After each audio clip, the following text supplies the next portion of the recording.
Hola, hoy vamos a descubrir cómo colocar una hebilla a un cinturón. Tenemos este cinturón que es de 3.5 y también le vamos a hacer los agujeros de anclaje. Para hacer estos agujeros vamos a tomar como referencia otro modelo de cinturón. Vamos a utilizar un queso y un sacabocado de 5 milímetros.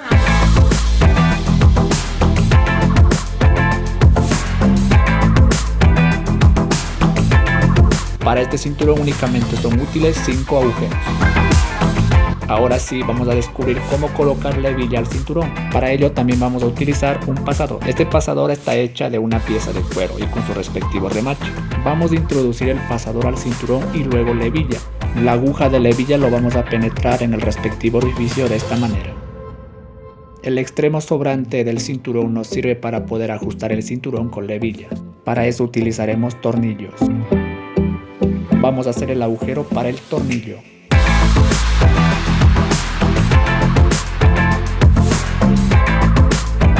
Estos tornillos son de metal, pero si tú quieres puedes utilizar un remache resistente.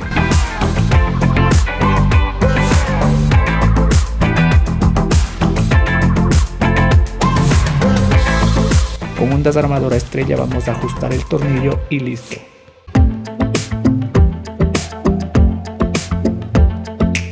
Y así de simple y muy práctico es como se coloca una hebilla a un cinturón. No olvides dar me gusta a este video y si te gustaría apoyar mi trabajo suscríbete al canal.